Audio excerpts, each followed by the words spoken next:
She put you on Weight Watchers? Yeah. She was doing it, and she put me on it. You were a child.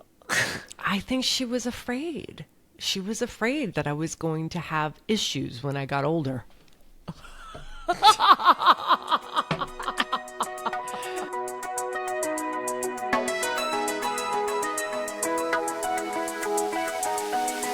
Welcome back. And today we're going to be talking about why your mindset about weight loss in our mid-years. Is that what we can call it? Mid-years, midlife? 50 plus. Needs to change radically in order for you to achieve what you want to achieve. At least radically from when we were in our 20s and 30s. So, well, that I agree. I was arguing that radically. What do you mean radically? But then I thought, we're on YouTube. We have to be extreme. Well, yeah. I'm Joanne, and this is my sister, Danielle. Hi. I'm excited about this topic because me personally, I was in the fitness industry from the time I was 19 until about my late 30s, 38, 39. Yeah. A few years since then, but I was very involved in it. And then afterwards, I was actually doing podcasts that was technically for beauty, health, and wellness, but I spoke to a lot of endocrinologists, obstetricians, all these different doctors that had to do with women, hormones, and weight loss. So I'm excited to get into this topic. How about you, Joanne? Good. I am going to put a disclaimer out there. I just came back from the dentist, not just, but a little bit, and numb. Are we gonna I can have hot tea. We're gonna laugh at the way you pronounce words. Well, I'm trying to move it because they say if you move it goes away faster. Well, we're definitely going to be moving it today. I'm going to ask the first question, Joanne. Okay, so here's my whole thesis here, right?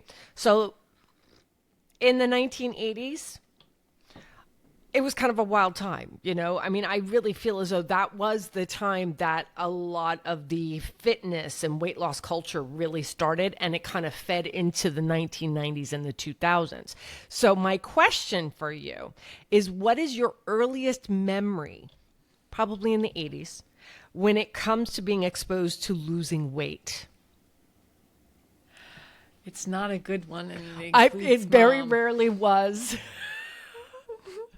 Part of it was Mom, God bless her. God bless. Yeah. I'll never forget her saying, after every pregnancy, 11 of them, I got down to 127 pounds. I got down to 124, which was way too skinny, I thought. But that's neither here nor there. So, like you said, 80s fitness crave, right? 80s, I was in my teens for most of the 80s. If not all of the 80s. Anyway. No, because I was born in 72. So, 82, I was 10 years old. 89, I was 19. If that gives you an idea. All right. Now everyone knows how old I am. But, okay. So, fitness craze hits. Remember who really, she's an actress on Grace and Frankie. Oh my God. Oh, Jane Fonda. Jane Fonda. That was one of the things I wrote. Huge with the leg warmers and the colorful tights and that really the leotard with the high hip. So I remember doing that. And I don't remember doing it for weight loss. I never really, I'm knock on wood. I have in my recent years, but I haven't, when in my younger years, I didn't really have a problem with weight loss. And I wasn't doing it for that. I think I was caught up in the craze. But Mom came in and she said, oh, well, I was much skinnier than you at your age. Okay, here's the funny thing. Yeah. I heard Grandma say that about Mom. She said it to me too, wow. Grandma. Years and years later, after I had 2 kids, she asked me my weight. And I told her I was not ashamed of it. And then she said, oh, well, And then she told me hers, which was about 15 pounds less than mine. And I was like, damn, bitch. She was like 88. And my mother, or our mother, Mom said, oh, but Mom, meaning our grandmother, Mom, she's much taller than you. Trying to explain it away. And I said, Ma, it doesn't matter. Because I know in my head, she's being a crazy woman. I would so say, yes, I do. And the fact that Mom was trying to legitimize no, it's okay. She's that weight. Which I appreciate on the one hand, but it also shows how, she must have been, that weight must have been big in her family. Well, when she was growing up. My earliest memories of 1980s kind of thing when it comes to weight loss. Jane Fonda, definitely. I even remember they had that at high school. Like one of the things they would do is put that video on, and they would separate the girls from the boys. Yeah. I did not know this. Yeah. I must have not gotten that. Richard Simmons. Ah, yes, you loved Richard Simmons. He was adorable. It's not die. Remember, we couldn't say diet. Oh, No, okay. not we. I've seen some of his shows. I was not crazy about him, but he would say, no, we don't say diet. And he would criticize the person for saying, oh, I went on a diet. No, it's not a diet. But he was correct, In all the food programs now, it's like, okay, you got to change your lifestyle. This I is also a lifestyle remember change. And I know that, you and I have differing opinions about this company, but Weight Watchers, Mom was doing Weight Watchers a lot, and she would do I remember like the hot dog thing, where if you had a certain amount of hot dogs, it counted for whatever. And they did things a lot different back then. Yeah. But I remember that, and Mom going to different meetings, but it was a little obsessive Mom in liked her household. the meeting. Yeah. I think Mom liked the meetings. Cantaloupes. Fair.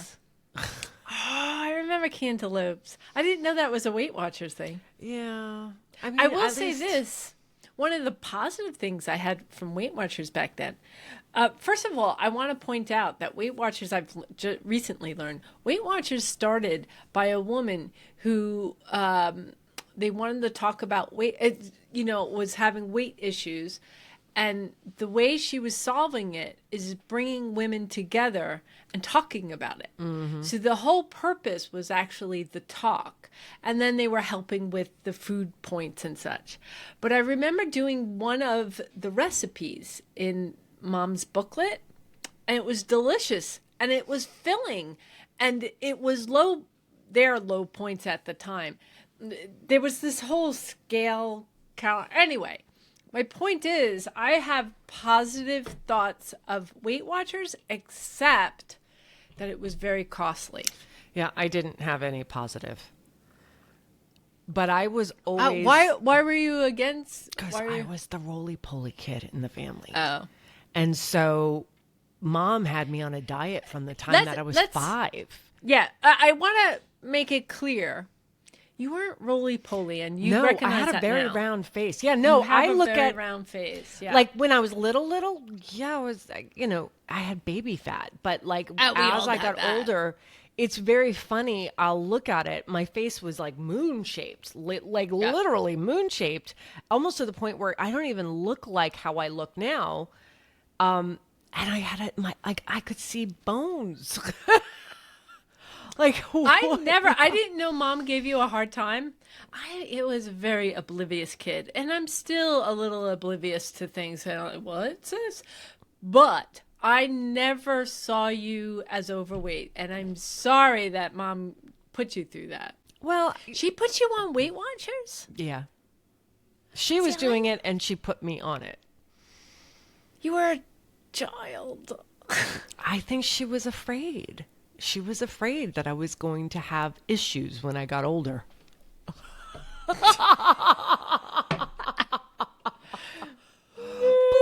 heart. heart. I think she Bless her heart. This is what I'm saying.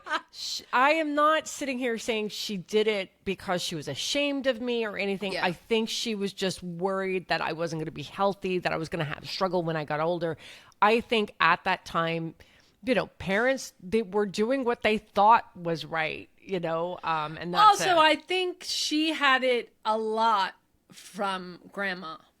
Now, I in the think the way 90s she and was- 2000s, were there anything that shifted from that? Do you have any memories of particular, that I have some, Joanne, and you used to do them with me. What? Do you tell me remember what Kathy Smith? I loved her. But again, that was She's very health. positive.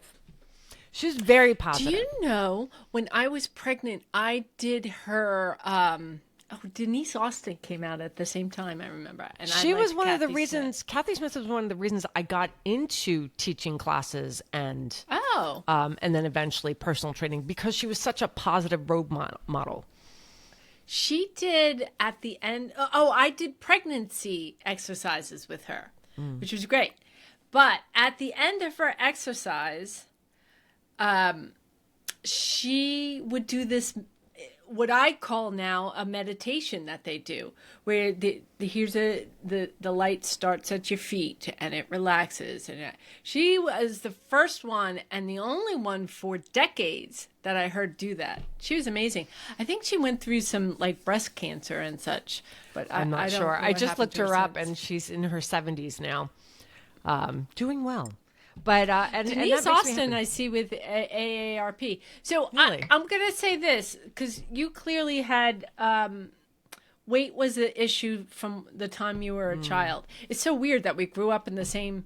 I think I was a wild child, though. And if mom told me something, I would have been like, phew. Okay. If and you move were- on. Yeah, And I feel ignore like her if I didn't believe it.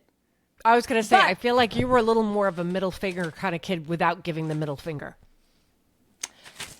Does that make sense? Yes, I think so. You're like, well, yeah, screw that. I'm going to do what I want. And, I'm not going to Yeah. show it, but there were some things that my arrogance, this is the Aquarius in me, where I felt I might have been like, okay, you're wrong on that. Yeah, but Done. in the long run, it sounds like it protected you from any kind of real. Possibly. I think I was a live in the moment type of person. Have you seen that movie Soul? It's a Disney movie. I haven't, and I heard it's You really good. you have to see it. Oh, I would give away a spoiler, but I'm just gonna say, at the end, the soul clearly is gonna end up on Earth. The reason it ended up, I think, is the same reason I'm here, and I suspect it might hit a lot of people too. But anyway, that's neither here. But I want to point out the time in which I felt weight became an issue was after my first kid, or around that time. I was going to say When I was when pregnant. I think of the 2000s, well, I mean, admittedly, we had our kids in the late 90s. Mary Lou Henner, very much was a devotee I of did her after Jillian my Michaels. first. Mary Lou Henner, I did right after my first pregnancy. That's where I went down to 124, and I saw my pelvic bone, and I went, "This is not right." Now, to keep in mind, after you give birth, your body is ramped up Right. to lose weight. So I had the double whammy, and I couldn't stop losing weight. That's how bad it was until I got pregnant a second time. Wow, I didn't know it Yeah. was that much. Yeah. Okay, so that was my first question. Oh, I'll say my first question. Yes. Okay. What does feeling good in your body look like to you now compared to back then? There's a duality to it. One is strength, because when I feel strong, I just feel like I can do anything. And the second is my clothing fits. When, in other words, I have, I know that sounds funny, Clothing but fits and you look good. I like feeling good in the Yeah. clothing I have. But having the could wear clothing, sweats I'm and fit in tired them. of going through the life of which I'm like, do I buy a size 10 or a size 6? Or is it a 14? Or is it a size 2? Like, I never wore a size 6. I'm just saying that right now. I've been even a size 4. It depends on the designer. Yeah, depends on the designer. But yeah, it's I'd like to have a size. I still don't think I was ever a keep size to 4. it because when I do choose certain clothing, I enjoy it. I'll wear it a lot, and that's part of about feeling good in my body is that I can wear the clothing that just makes me feel cozy and not have to buy different sizes depending on how things are going. It's funny that you say it makes you feel cozy because your outfits, I'm sorry, I'm drinking They're water cozy and to me. slurping out. Yeah. But your outfits don't They're cozy. emanate cozy to me. I know they are to you, and that's great. But what you've I seen came to some, realize just on I a dressed side, up. well, on a I'm side trying. note, I had Better. eventually figured out for myself that I was just as comfy wearing a cute skirt and a blouse as I was wearing a t-shirt and sweatpants. See, my problem is if you see me right now, I'm sitting Indian style. Oh, I can't say that. Crisscross applesauce. Sorry. It's old, was brought up that way in a Catholic school. And we're apologize. breaking the habits. Yeah, breaking the habits. And I am trying. Crisscross on the chair. Crisscross applesauce on the chair. And that's how I sit. And that's why I can't wear skirts. I was like, I should try. Skirts are pretty. And I put it on and then I sit down and no. Okay. Oh, plus I move a lot. I'm a very fidgety person. I always think of that Pretty Woman line where he says, you know, you're beautiful when you're not fidgeting. And I was like, I'll never be beautiful. So what is your definition of feeling good in your body? So be able to move is a big one for me. And to have energy. The big thing is I want to be able to get up off the floor. Yeah. And I learned that. Did I ever tell you when I was probably 30 or early 30s, and my next door neighbor, he was in his 60s or late 50s. And I met him outside. We were getting the mail or something. And he goes, look, I can do this. And he did a squat. He said, and I was like, so? And I didn't say that, but he said, most people my age can't do that. And I was like, what? I was like, no. And then I saw Madonna on Oprah. And she was squat down next to a stripper pole in this picture, and she was 40. This is me at 40 or something. And Oprah made some comment, I can't believe you can do that. And Madonna was like, yeah, you know how she is. But, and again, it was that hit of, what? So I made sure I sat on the floor more often. I made sure I did squats every so often. I could sit on the floor at 55. And so I want to be able to do things like that. I want to be mobile. I want to move. The only thing I can say is in my 20s, when I think back, I think of myself as very bouncy. I keep thinking of that SNL character. As I'm 50, I can kick, I can punch. That is one of my favorite. That is one of my favorite. Exactly. And at the time, I'm thinking 50. That's so old, and now I'm like, oh, I'm 53. You're gonna have to look that one up. But, oh my God, it's so funny. I do remember seeing it. But yes, that's what I want. I can punch, I can kick, I could squat down. So I think right away we can kind of understand that, like, now that we're in our midlife, as opposed to when we were in our 20s and 30s, I think really my priority was to just be skinny and to look cute. Now, I like looking cute, don't get me wrong, but like my priority is definitely shifted to something that's more like I want to be able to move too. Like that's why I think of strength. Having the strength to be strength able to... and stretching is a big one for me. Stretch. And I'm doing neither. Sorry, I'm having a hot flash. You gotta do classical stretch with Miranda as Monday White. She has little things on YouTube, but PBS carries her. Yes, support your PBS station, please. But PBS carries her, and I do it every morning. Here, it's every morning at 7 a.m. But, each station is different.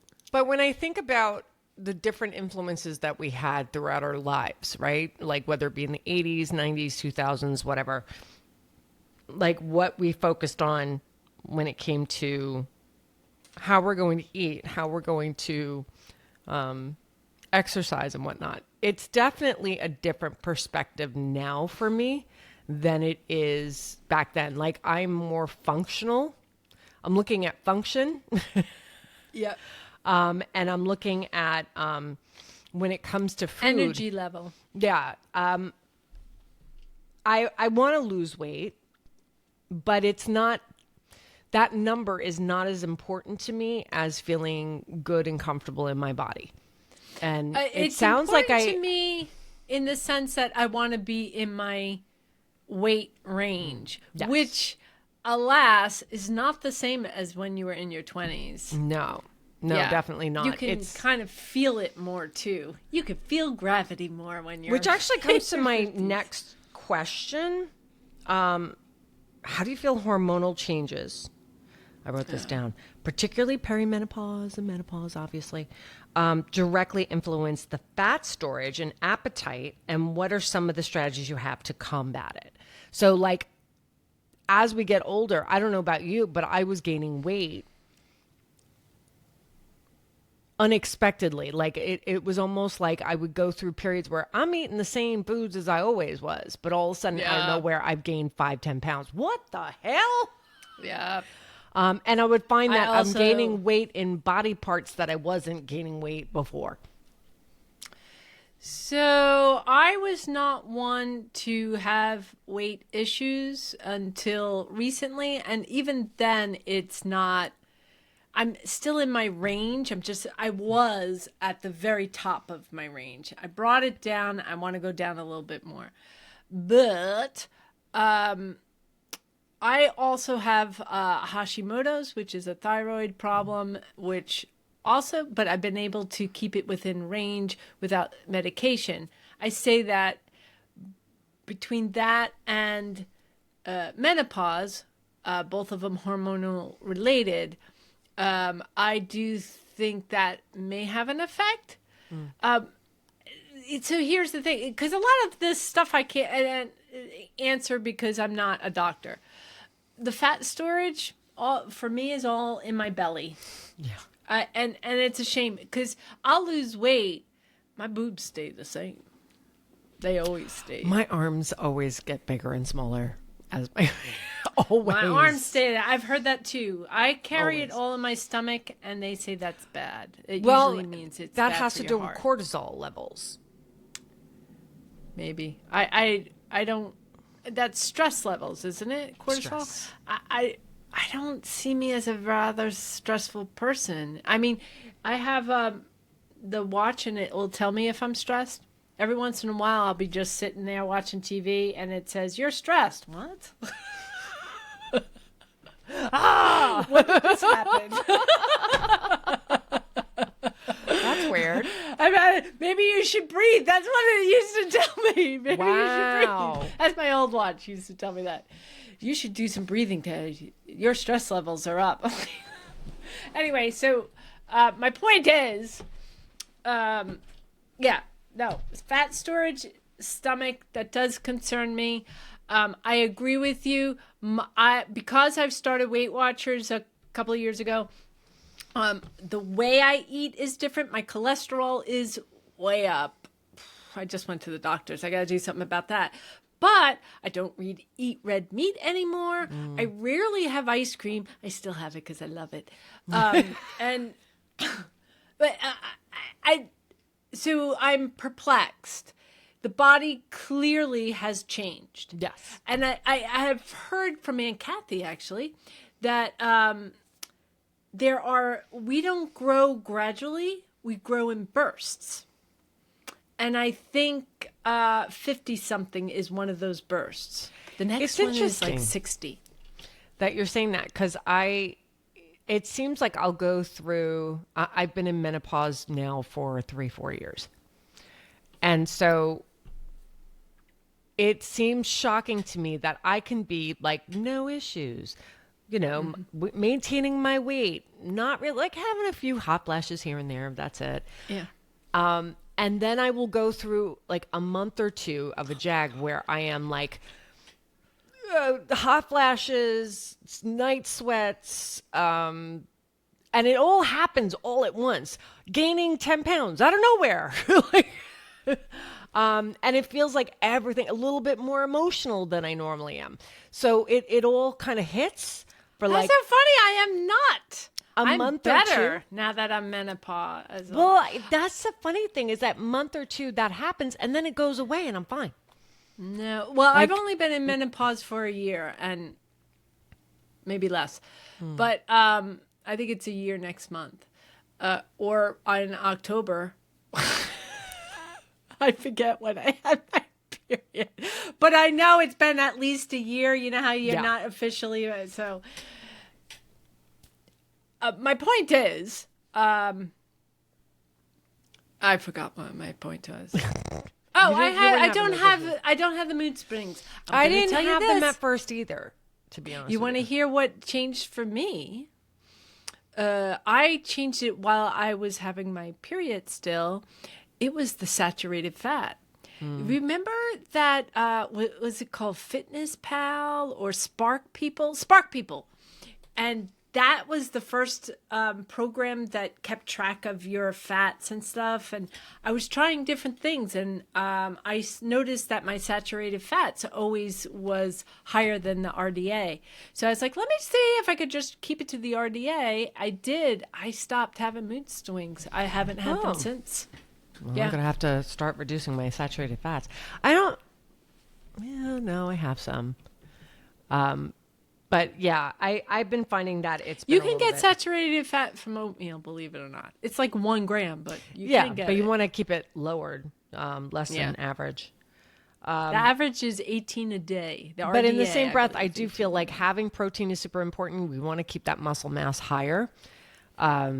Because as we get older, we're going to have issues with our bones and all that other. Protein is the in thing now. Protein, like I think of Atkins. They were doing that in the 90s and whatnot. Like it seems What was your first fad that you remember? Definitely Weight Watchers. I should say diet fad. Weight Watchers. Because they had all, like in the very beginning, it was all fads. Like I said, eat 6 hot dogs. Mine was the oat bran. You have to have so much oat bran. Oh. Some study came out about oat bran, and every package had, this has oat bran. Do you remember that? I do remember. And then I remember when everything was non-fat. Before that, there was no non-fat. And it seemed like the more non-fat foods they were, the heavier people got. Oh, I eat a lot of non-fat foods, Where they reduce the fat, because here's the thing. On a lot of foods that they take the fats out, they increase the sugar. Oh, yeah, but not anymore. Like, I'll get non-fat plain yogurt. There's no sugar in that. I check it. See, I also, when I had kids, I was one of those moms that read the labels. Yeah. The only thing I regret doing for the kids with them growing up is, how we had cereal all the time? I did the same thing with my kids, and I wish I didn't. I did but too. I didn't know another alternative until now. And I'm happy to say one of them is off the cereals. The other one, she's half and half. They're off the cereals in this household because I don't buy it anymore. Well, she So they admittedly though they do bagels. that's a different form of sugar. Yeah, but Although they eggs, now a have lot of protein eggs. bagels. We go through We go through a lot of eggs too. probably about 4 dozen a week. Oh, that's too much, Danielle. Joey is like 6 eggs every morning, Joanne. Do you tell him there's a bodybuilding. lot of cholesterol in that? He's bodybuilding. He's huge. There's other proteins you can get. Yeah. I get this bagel now called Sola. But I also And think it's if everybody's protein having bagels. 2 eggs a day, that's 8 eggs a day. You know, but Joey, I'm not having 2 eggs a day. well, I'm saying we don't get There's yogurt he can have. I got yogurt recently.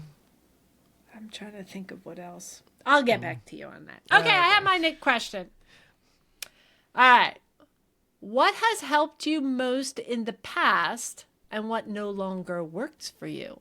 And what does work for you? What worked in the past but doesn't anymore? Huh. I know. I'll wait. When it comes to weight loss, Yep.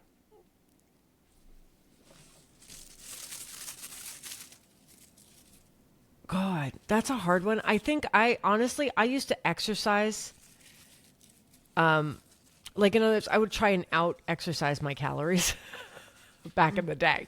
So I was constantly working out. And the truth is that it was effective. And I still think it's really good to be doing, in not all the time, but like getting the exercise in. But I do realize I can't out exercise my caloric intake. I have to just be conscientious, like, because, yeah, I could easily go down that rabbit hole and eat a lot. I like to eat. I like to eat. I'm not as bad as I used to be. I'm happy to say a lot of the food noise went away. I had a lot of food noise. I have a lot of food No, I'm noise not and I taking love those sugar. back. Yeah. I've also equate simple carbs as sugar. And I find my now- brain classified that it has helped. I find now if I am not consistently drinking a good amount of water, and I have to do it with, I get liquid IV because I have extraordinarily low blood pressure. And that has like electrolytes in it and it has salt in it. So it's just better for me. So Grandma used to say she had low blood pressure. She'll live forever, but she'll have no energy. yeah, the struggle's real. But yeah, drinking a lot of water. When I don't do that, I definitely am going to have an issue. So that helps now. Yeah.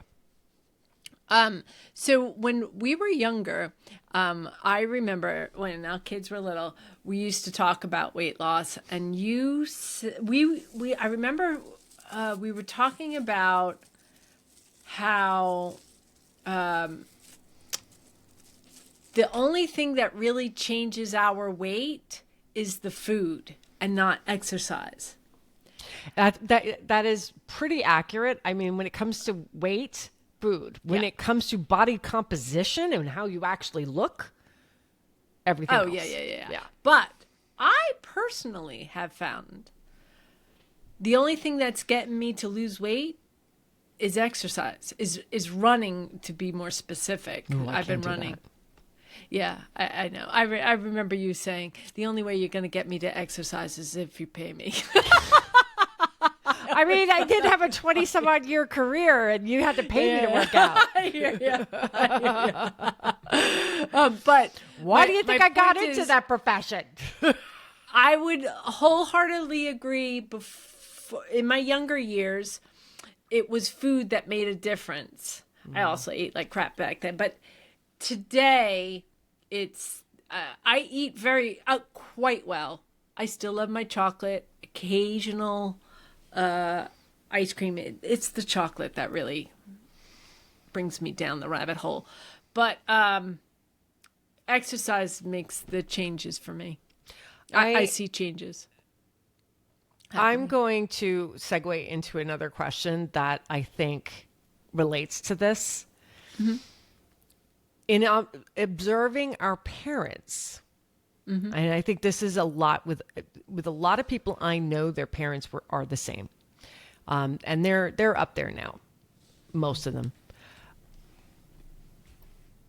What habits do you see that they had that you realize contributed to their body composition, their health, their weight?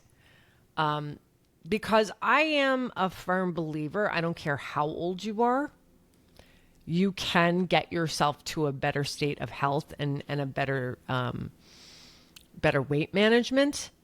But it does have to, this is where I'm saying exercise is important. I do agree 110%. But I also, there were some habits of mom and dad's that I went, Okay. Yeah. So first I want to point out that I know Dad gained weight and stuff, but I didn't entirely notice when it started to happen, probably when he retired. He was a tall man, and I think he could get away with a lot. But I would say it's when there came a point, I think, at least with Mom, she gave up. I think that was to Dad to a lesser extent. I remember very specifically, she had a Ritz cracker, peanut butter, I want to say whipped cream, and then a dollop of cream in her coffee. Do you remember that dollop of cream she used to put in her coffee? Mm-hmm. And I remember saying something, Mom, that's so bad for you. And she went, yep, and ate it. And that's when it dawned on me, she doesn't care anymore. Well, I would say now, sorry, one last thing. I would say, I did the same thing to Dad one time when I was in Florida. He put a tablespoon of butter on a little piece of bagel. And I went, Dad, have some bagel with your butter. And he went, yep, it popped into his mouth. They didn't care. I say they didn't care, but I also suspect now, as an older adult, there was maybe an addictive, a food addiction problem there, which I think is a problem with most Americans. I also think that food in many ways became a socialization thing. Like they had this Panera habit. Yeah. Every single morning they go there, that was For their Mom, time to it was socialize. a cozy thing, but that's not why Mom gained weight. Well, I think there's a duality. She gained weight before that. Yeah, I'm saying as in Before like Panera that's even one existed. thing, but I think it's also processed food. They weren't cooking as much as they used to. And, and that's where I'm saying like that was the food thing.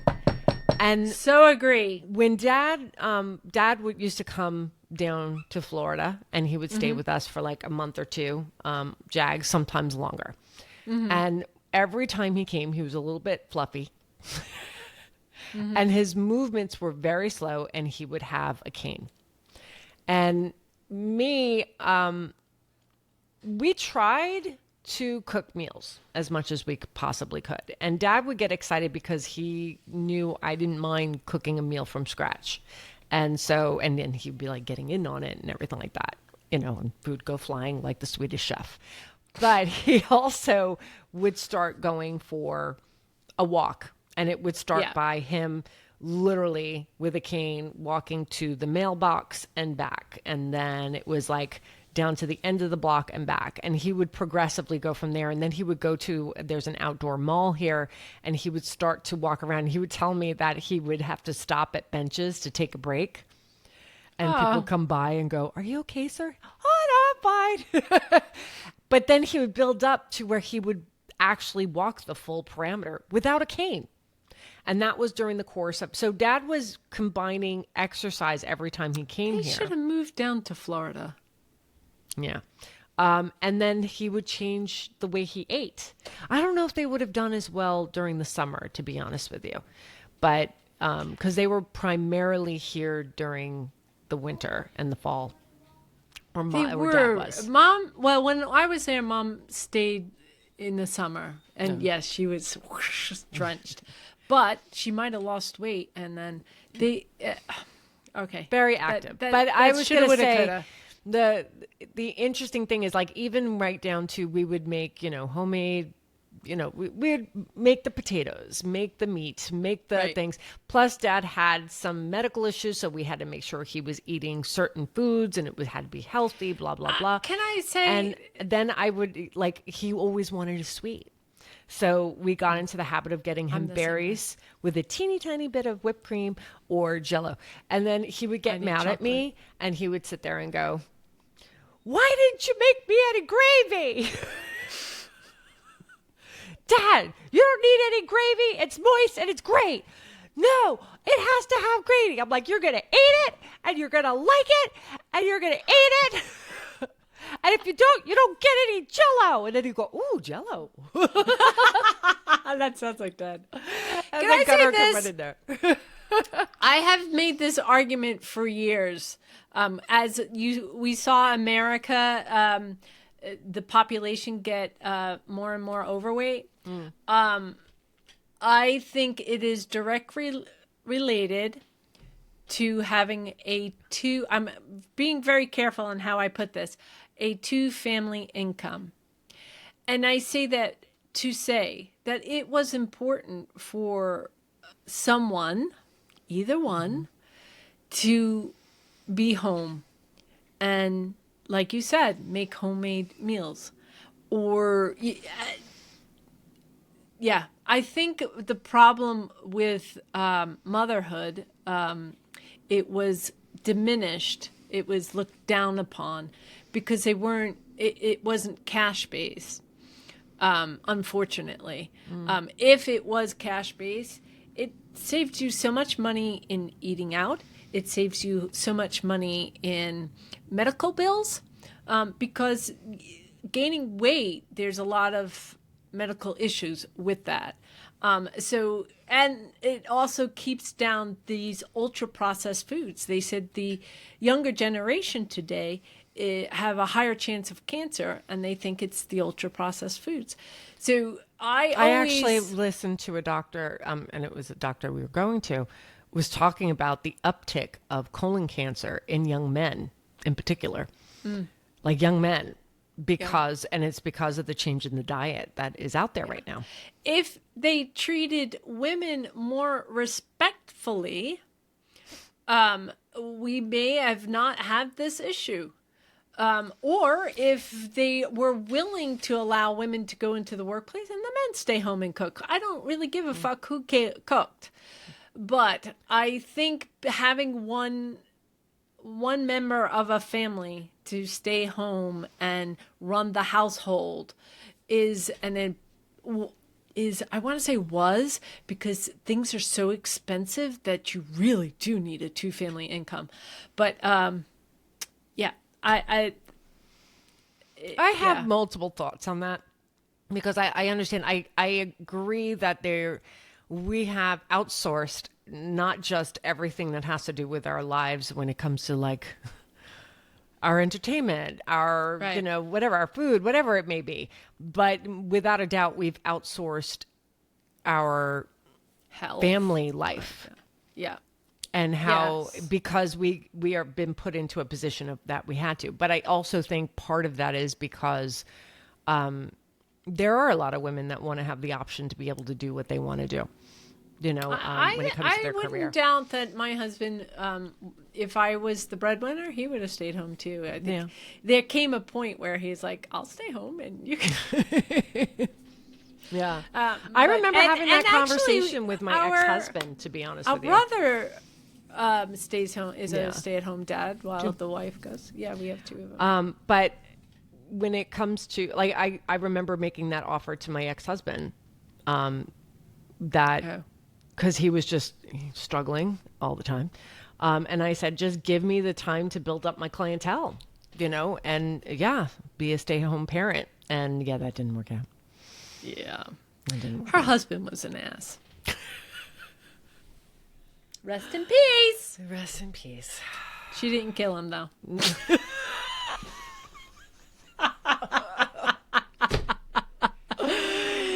They were in a different state. She has an alibi. I haven't seen him in 5 years, 4 years, somewhere around there.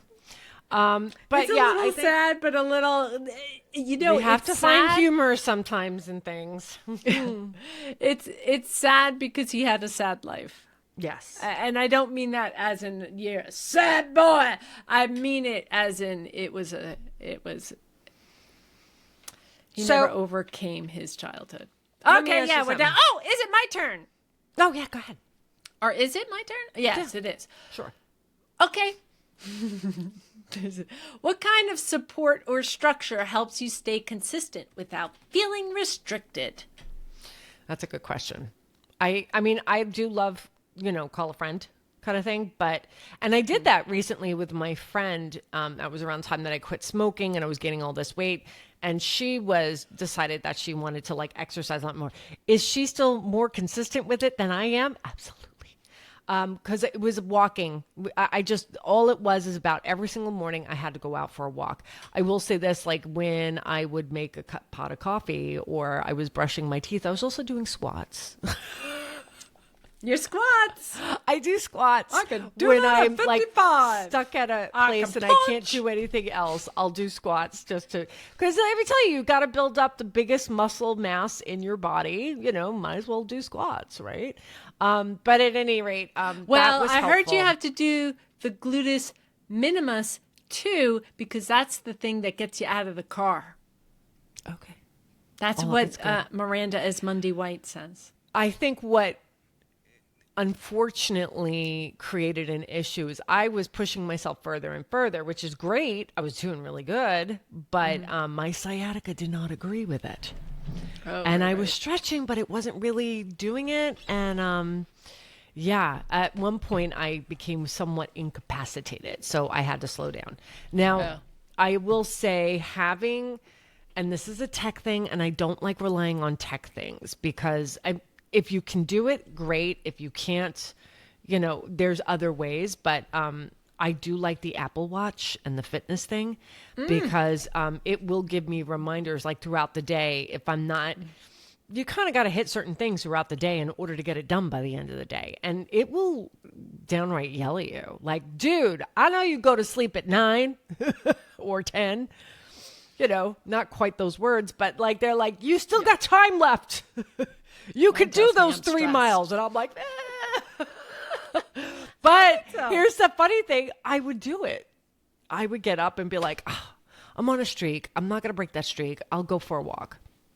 So that was helpful for me. But I think you can get that in stuff like Fitness Pal, which I think they still have free programming if you want something like that. Otherwise, I don't think Spark people and what I liked about the Apple Watch as well, when you're on there, you can also kind of team up with someone else, and you'll get alerts when they hit a milestone or something for the day, of something they're supposed to accomplish, and you can kind of send them, a little message of great job. I know how they work. Yeah. Well, no, I'm not telling it for your benefit. It's not all about you. I would imagine most people know how these things. I didn't know about that when I got it. How many years ago did you get it? Okay, admittedly, I got it in 2020, and I didn't know about it until recently. That's crazy. I did know you could compete with other people, and I did compete with other people, but I didn't know. Not all watches do. Yeah. Fitbit used to. I used to tell you. Our high school friend, I used to compete with. Now I don't keep in touch with him at all because Fitbit was bought by Google and they don't do it. I now have a Garmin, and Garmin will compete with people with Garmin, and I love that you call it Garmin and not Garmin. Yeah, it's Garmin. You are correct. It is Garmin, but I do say Garmin because when I originally got it, I called it a Garmin. Okay. When I originally got it, I was running and I had heart issues. I guess. Anyway, I agree with you. I didn't think of the tech. I do have tech, like my Garmin watch, and I like to try to get steps in. I do run with it. This is a new Garmin. I had an old one that used to tell me I was stressed out, which wasn't as good, which is the Lily Classic. Don't buy it. It was supposed to be for women, and a lot of women went, "What the fuck? You don't think we run?" Anyway, I got another Garmin this year, and it will talk to you. So I put the headphones on, and I'm running. You're going too slow. You're going too fast. I had to turn it off. I was stressing out. I couldn't do it. It was stressing me out. So funny. I don't like the reminders as much as some people do. I will say this, though. I don't wear it when I sleep either. Whereas I heard a lot of people, and I have heard, and I know when I sleep, it's like, I'm not getting enough sleep. We gotta sleep. Come on, let's go sleep. And then you're stressing out because you're not getting enough sleep. So I had to put it down. Dr. Adia gives a better thing of you just lay in bed for 8 hours. And I do that, and I wake up very refreshed now, whether I have it or not. My other one, though, for losing weight, that's for exercise to keep me moving, which is part of my weight loss journey and health journey.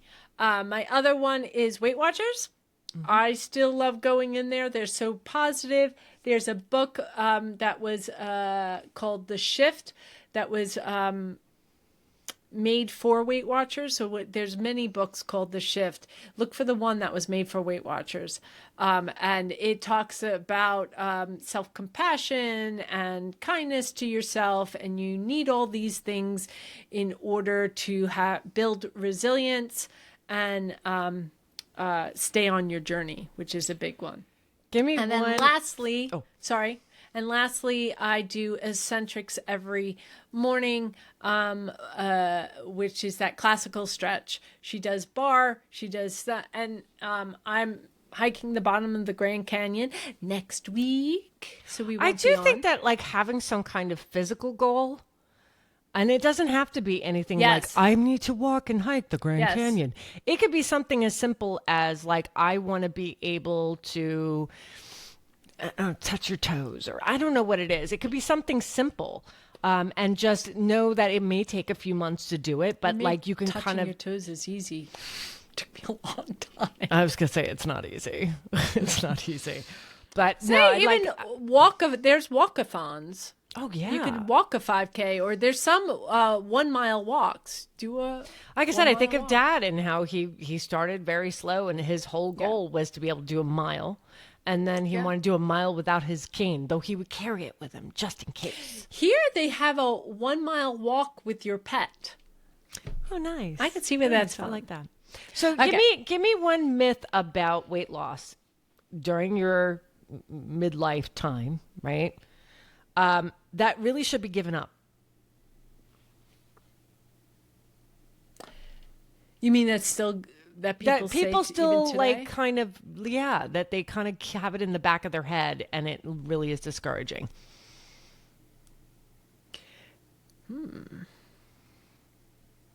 Oh, repeat the question one more time. Give me one of what you would consider the biggest myth about weight loss during midlife and beyond that should be given up. Can I give you mine? I think I have something, although yours might be interesting to hear. I'll have a few, as an example. But go ahead. I only have one that I'm thinking. So you know how we were talking about there's these fads. Now, I'm not talking about a fad of exercise fad or Weight Watchers fad, or Weight Watchers still around, so it's not really a fad. I'm just saying, or a Ozempic, I'm talking about when a new study comes out, like the oat bran.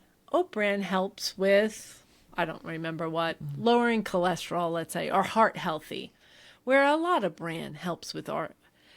And then everyone and their mother has to have it on their packaging. Right now it's protein.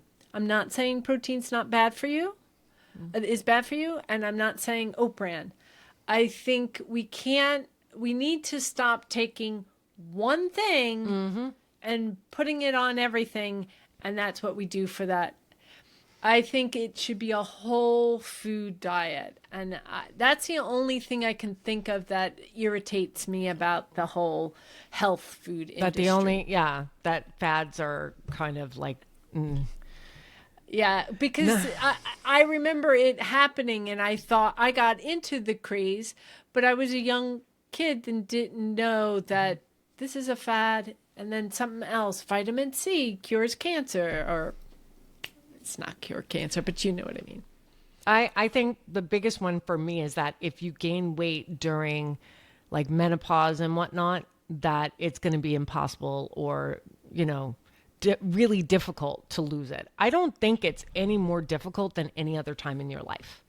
I think for some people, it does shock them that they've gained weight, but I think that you can, like, it's not, I guess what I'm saying, the myth I want to say is that just because you gain weight does not mean that you can't lose it. And regardless of what time of life that you're in, even if you're like, I used to say this to Mom at 80, like, Mom, there's no reason why you can't, and have better health and be able to move more. Even Grandma Walter, I remember having a conversation with her where she's like, I never was as strong as your grandfather. And I said, Grandpa died at 60. Like, stop. Yeah, but she liked to fake herself. Because I was trying to encourage her to go for a walk with me when I visited her. And she's like, I'm not as strong as your grandfather was. And I'm like, you're still alive. You're like 1,000 years old. Like, what the hell? She had that woman mentality. Ever since. But like, I heard her. Go ahead. I heard the way they were brought up was very Victorian. That fits her. I'm not strong. I'm just a woman. What do I know? But I guess that would be the biggest thing, that like, you're not stuck. You can always do something. And if you're really focusing on your overall health, there's going to be a benefit, period. And then I think that the other and there's always struggles, because I will say this, I think it is a bit harder, but in a different way. It was hard back then because I had kids. Like, I didn't have problems when I was very young. Once I had kids, it started to. But it's hard. It is. I will argue it is different. It is different because I can feel my body's heavier.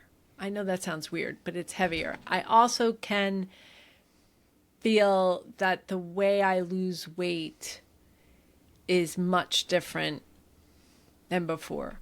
But that also brings to think of this as lifestyle, not, okay, we just fixed the problem. It's literally just different. That's all. It's just different. And I think that also priorities change. Like I said, don't get me wrong. I like looking cute. But my priority, my primary thought is not I want to look cute. My primary thought is I want to be able to like live as long as I can, as actively as I can, because when I get to a point where I can't move anymore, that's really sad. That's like, to me, I'm like, okay, we only have a few decades left. I have a question now that you mention it. One of the things I'm learning, I watched Dr. Adia on Masterclass, and I have this new watch that has all these data points. That's so much different from the 80s and 90s. We didn't have all this VO2 and the HRV crap and our recovery time. Okay, you ran this today, your body will recover in so many hours. I'm like, really? Okay. I'm not going to run that, but sure. But you see what I mean?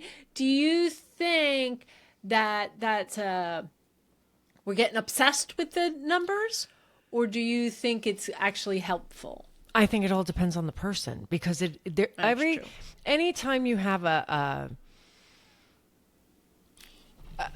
toolbox full of tools, they're great if you're using them in the way that you're supposed to be using it, but you're not going to use a pipe wrench as a hammer. You don't want it. continually use the hammer over and over and over and over again that you start to dent on a things. nail that's already in the wall. You know, you don't, like, it's not necessary to use every single tool, and to be obsessed with it could be problematic. I think that if you're looking at it solely as a tool and what applies to you and the job that you're trying to get done, then yeah, that works. But like I said, I like facts, I like data, but the problem I have with it is that nowadays everybody's got a different fact. It's kind of like what you're saying about like a dietary fad, right? When they talk about bran and you're like, oh, we got to be eating all bran. But the truth is it had a good component to it, but it's not the be all end all. It was a tool, not the whole enchilada. Yes. So whole I being, think, you want to think, right. whole living, yeah. And part of the problem with so much information coming out, it can be a little bit like of an overload for certain personality types. Yeah. Other personality types, they can look at it and analyze it really well and be able to go, okay, as a holistic picture, this is really going to help me get to where I need to go. Other people get hyperfixated on like, should I be this one, or should it be this one? Or this is why I have to take it off. Well, that's one reason. Also, I just like, I wore it the first 2 nights because I wanted to see. And I get up in the middle of the night to go to the bathroom. And I was like, why is this thing on me? Oh, God. Come on, Joanne, you can make it a couple of more hours. So funny. I don't know. I don't know what it is. But that's even like when we talk about protein, how protein diets are becoming really popular. I understand why it is becoming very popular. Not to go off on a tangent, but because a lot of people have been going into Ozempic, which I am a firm believer in, or Mounjaro, because I think that it does shut down the food noise. I think it helps people, and that's great, right? But the problem is that as you're losing weight, and for some people it's a lot faster than they ever have, they lose muscle mass. And women our age, or people our age, if we're losing muscle mass too quickly, that is so bad for us. So that's why I was saying like protein is really important. Yeah. Because you're losing. Started with that. Think about weight loss in general. If you're losing weight very quickly, typically you're breaking down protein. You're breaking down muscle mass in your body. So that's why it's so important to be. It's not sucking it out of the fat cells? I mean, it's reducing the fat cells, but to a certain extent, like you are breaking down muscle. You're breaking down muscle to a certain degree. Are you sure? Absolutely. Absolutely. Go and research after. I'm asking because that's you're if you not were medical doctors. This is why but I was a personal trainer and I dealt with nutritionists and all this other stuff. I'm telling you right now, protein is important, especially this is why they always say don't lose weight so quickly. Lose it slowly, because otherwise, yes, you can lose muscle mass. And at our age, that's more of a detriment than, say, when we were in our 20s and 30s. Oh, yeah. It is the definition of skinny fat. Yeah. Yeah. What I often find is when someone older gets into an injury, it's so much more difficult to come back from that injury and build up that muscle. I guess we should say a disclosure. No, we're not giving medical advice, blah, blah, blah. But yes. But yeah, that wasn't medical advice. I'm just saying. It is a real thing. My and that's one of the reasons why it's important as you're losing weight to make sure you have an appropriate amount of protein for your body and to lift weights, because you want to maintain that muscle mass, because that is so important, especially as you age. Because that will affect your bone density. Do you ever notice everything that has to do with ill effects as you age says you really got to exercise. You really got to exercise. And then, also eat right too. And I'm going to say one last thing, even though I've been talking about, you got to lift weights, you got to, all this other stuff. What I will say is functional strength and functional fitness trumps all. If you are overwhelmed by the idea of lifting weights, if you're overwhelmed by doing, yoga and all this other stuff, which I get, at the very least, go for a walk. Go for a walk. I've been seeing more and more older Americans walking. Go for a bike ride if you feel safe doing it, or trike. One of the things that is difficult for women is osteoporosis, and walking helps with that. Mm-hmm. And Dr. there Obvious are says walking doesn't do anything. I was like, dude, read up, man. You're supposed to be a medical professional.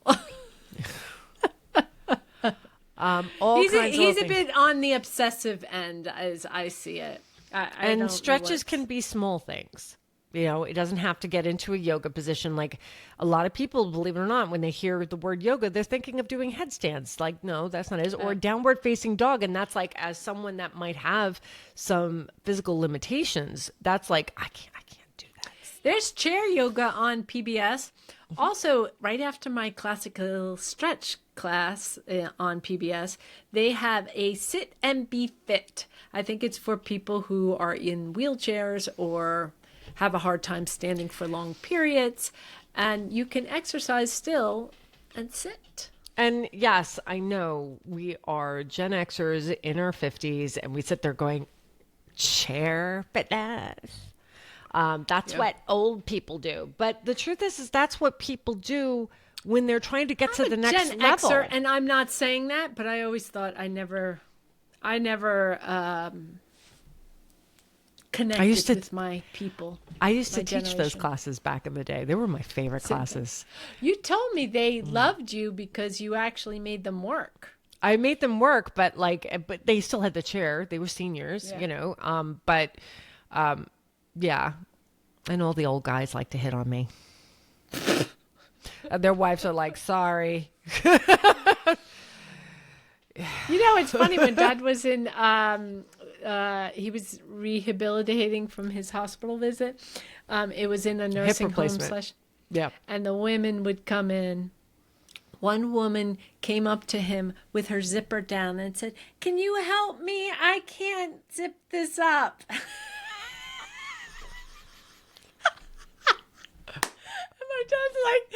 Dad's like, no, go get help from the nurse.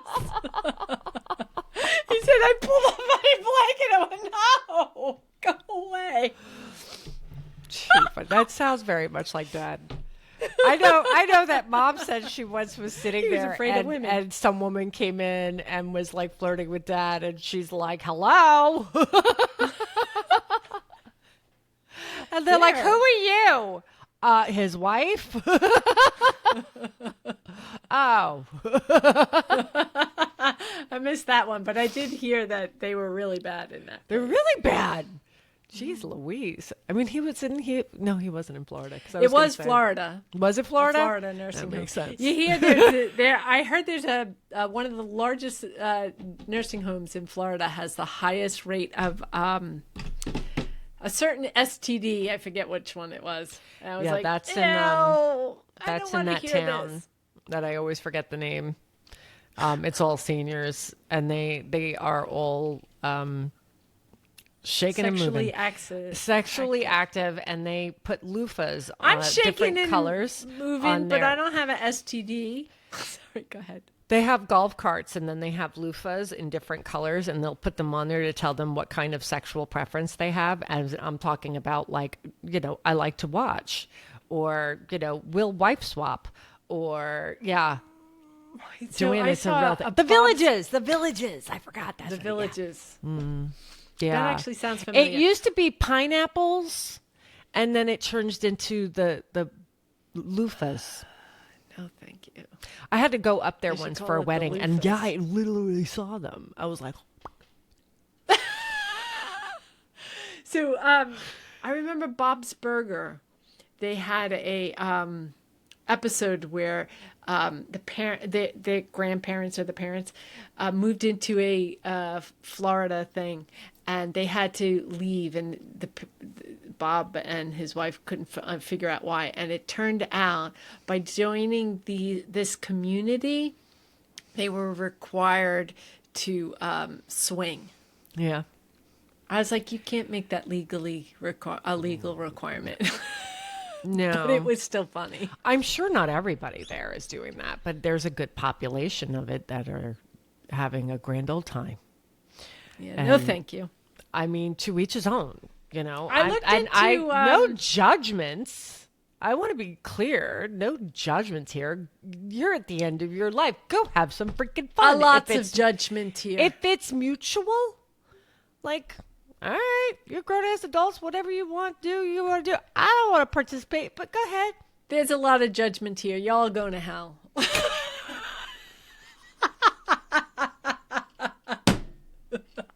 I'm just kidding. It's like, I'm kidding. I don't believe in hell. I know. So I could send anyone there. Oh, it's like, yeah, God. sure, you can go to hell. All right. Well, if you have any things you want to contribute to this conversation and talk a little bit about what you're doing in your... We could use the tips. Yeah, always. I could use the tips. I'm plateauing. I need to shake things up. I got to admit, like, and I said this I think before, the holidays ending is helping. Once I gained a good My 2/3. 15 pounds after I quit smoking, and I had already gained 10 pounds from there before that, and I got it down where I lost probably 8 of it, and then I went back up. And now recently I'm going back down.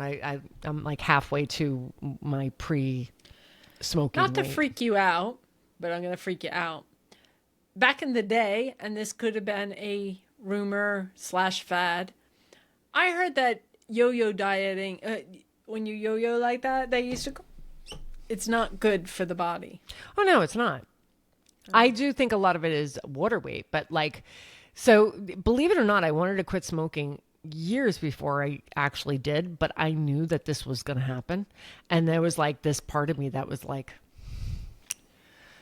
all right, so which way is the death going to be? Is it going to be lung cancer or is it going to be diabetes? You're too funny. Pick my death. And I kind of figured, all right, let me see what it's like to hopefully not have diabetes, but not die of lung cancer, hopefully. So yeah, we see how it goes. Are you doing well now? It's been 6 months. I had one. Oh, a cigarette. I'm Yeah, talking about with your weight. You look good. Well, thank you. I'm getting back to, hopefully, if I lose another 8 pounds, I'll be where I was when I quit, and I would like to be 10 pounds less than that. So my clothing I would like fits. to be 10 pounds less, but I hit Legacy at 5. Legacy, I go to Weight Watchers for free forever. Actually, I hit Legacy once, and they say once you've been in Legacy, you're always in Legacy, but they make me pay. So to me, I'm not in Legacy if I'm paying. Yeah, But I get yeah. you. Well, I guess that's it. Yeah. All right. See you next time. Bye.